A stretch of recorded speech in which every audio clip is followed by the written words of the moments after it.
You said Beta is not in urgent danger, so what are the Zeniths doing to her? Putting her to work. Merging Hephaestus with Gaia. A difficult, time-consuming task, as I'm sure you know. They will compel her if need be, but her life is not in danger. She's the only one who can do it. Because you people made her to be nothing but a tool. Gerard's idea, not mine. They always viewed me with suspicion when I attempted any form of kindness towards her. That's why I created the data channel. A virtual place where we could speak in peace.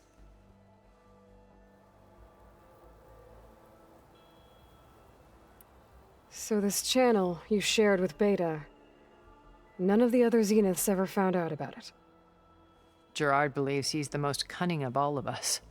Even after 1,000 years, he still can't imagine that I would outwit him. The channel allowed me to interact with Beta away from their mistrustful eyes.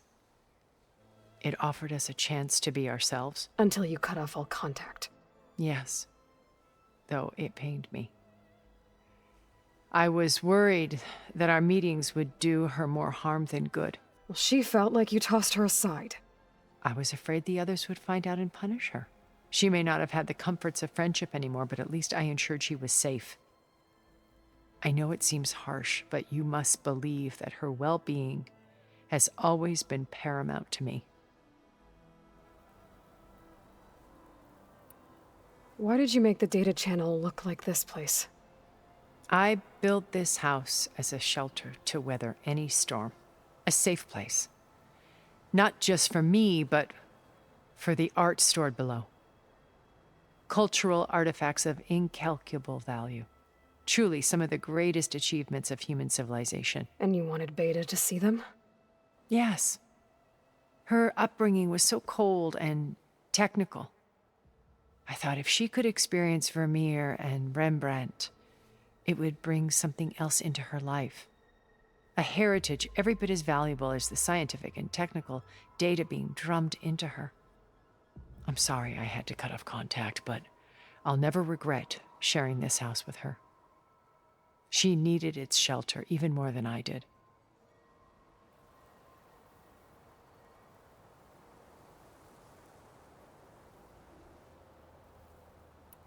Beta told me your colony was destroyed. That you came back to Earth because you had nowhere else to go. It's true. After we reached our destination, a planet in the Sirius star system, we spent decades building a new home. The physical constraints of Earth, the boundaries of mortality, gone. To think of what we could have done with it. It might have been a utopia. Instead, we stagnated, absorbed in effortless comforts and virtual realities. It took a cataclysm to finally yank us out of our stupor. What happened? A massive geological event. We knew of instabilities in the planet core, but we underestimated them. By the time the collapse was upon us, it was too late to stop it. Only a few of us made it to the ship in time. We set course for Earth, the only safe harbor left to us. Which you decided to make unsafe for anyone else. Not me. Gerard. He believes it's better to wipe the canvas clean than work around the smudges. No more primitive tribes, no more combat machines, only a blank slate to do with as he pleases. But we will stop him. All we have to do is get into that base. What exactly is your plan to sneak into the Zenith base? We will make use of a lesson I learned from an early age. Always know your exits. In this case, a place where Gerard's new construction meets the ancient foundation, a passage that only I can access. When Silence flings his army at the base, we will enter through this back door, bypassing most of the fighting. The distraction will provide us with a window in which to rescue Beta and Gaia.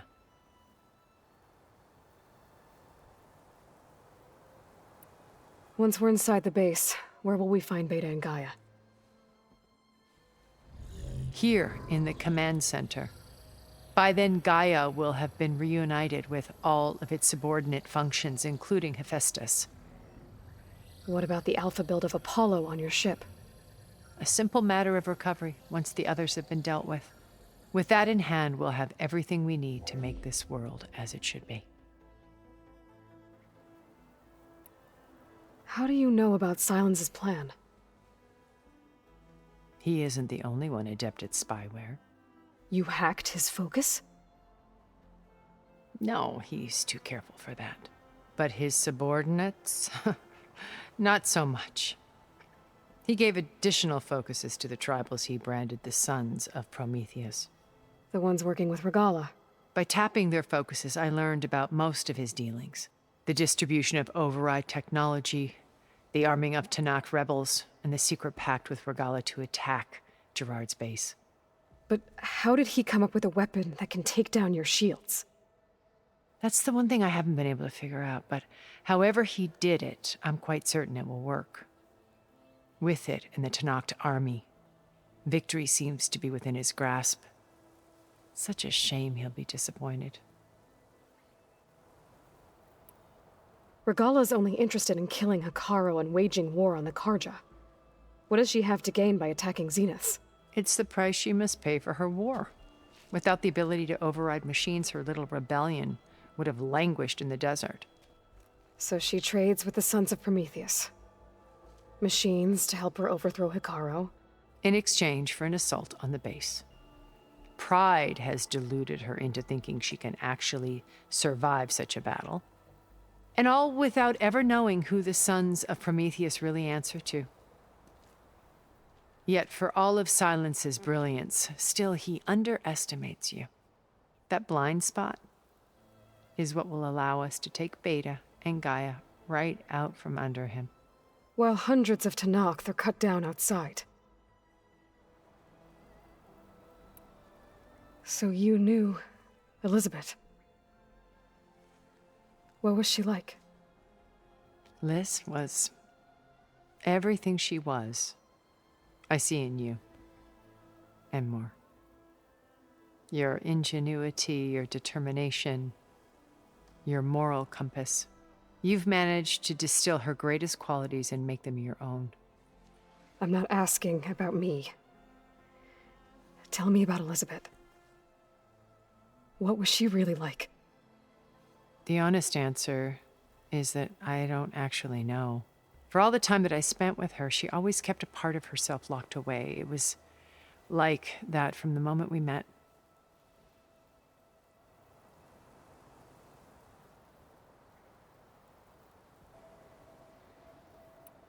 So when you met Elizabeth, she was what? Distant? Aloof? Not aloof. Not exactly. It was a summit in Paris about machine learning. A touchy subject in those days, because regulatory authorities were just starting to clamp down on AIs. Liz gave the keynote address. She had already achieved great renown for her work in automated environmental reclamation. But in her address, she was just starting to imagine the next step. An AI-driven system that wouldn't just act on its programming, but actually take responsibility for its sphere of influence. To care about life. Not just follow orders. Revolutionary stuff. I was fascinated. And I wanted to meet her for a long time. I watched her after her talk. She had spoken with such moral authority, such empathy. But after that, she retreated. I could tell she felt uncomfortable with all of her admirers. It was as if giving the talk had cost her something. I didn't want to be a pest, so I planned my approach carefully. So how did you finally approach Elizabeth after her talk? I picked the right moment. The morning of the next day, right as she came back to the conference, she had just had her coffee. She was fresh, rested. It was like she had braced herself for the onslaught of colleagues. I asked if I could walk with her, then put forth a question about her talk that I thought was intelligent. Her answer made me realize it wasn't. But she was very welcoming. Almost as if we were previously acquainted. It was only halfway through the conversation that I realized she knew exactly who I was. It was quite a shock to me. My business was trafficking in secrets, and I took great pains to protect my anonymity. So that was Liz, perpetually one step ahead. I came to view our meeting as a metaphor for our friendship. She always seemed to know me far better than I knew her. I guess I know the feeling.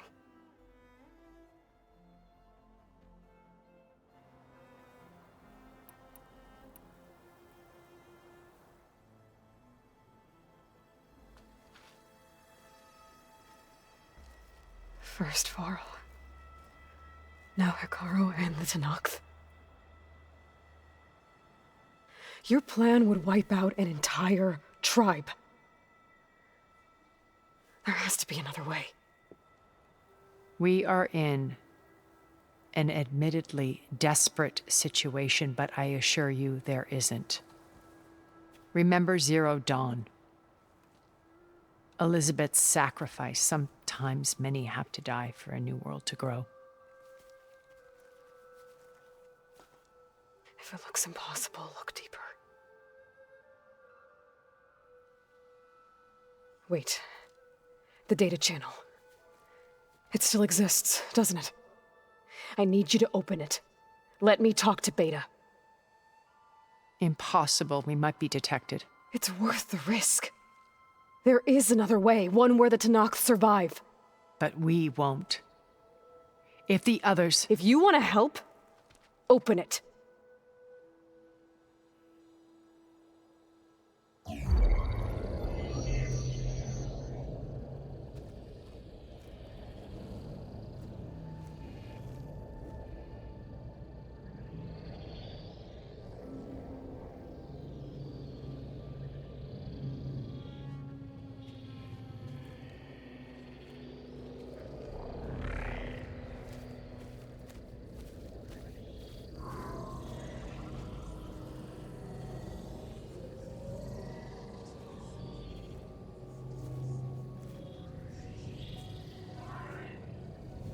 What are they doing to her?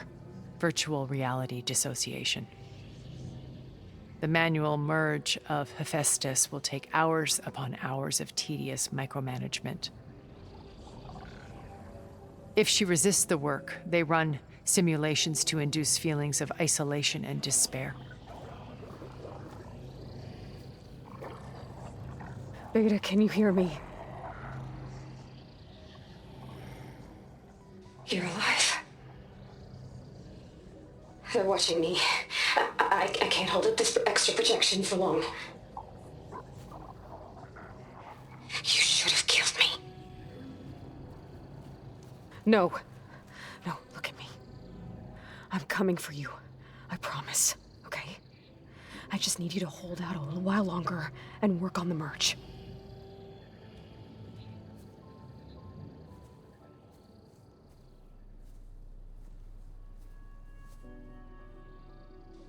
Then I think it can be done. I'll contact again when it's time. Can you hold on? As long as I know you're coming for me, I can endure anything.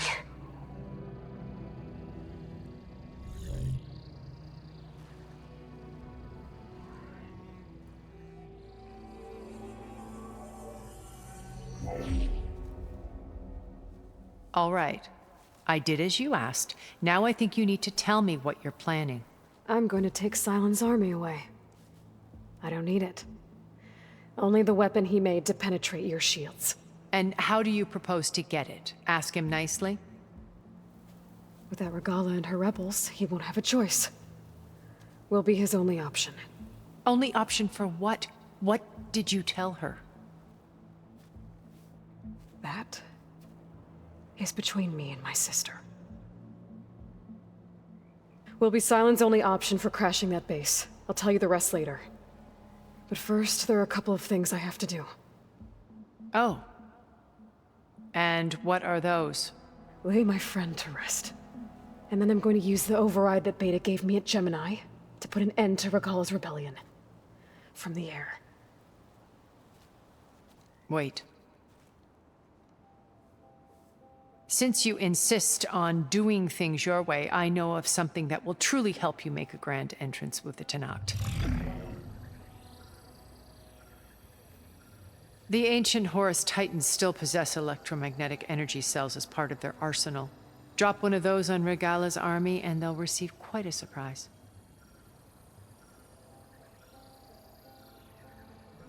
So go, do what you must. I'll come to your base if you manage to bring silence to the table. Not if. When.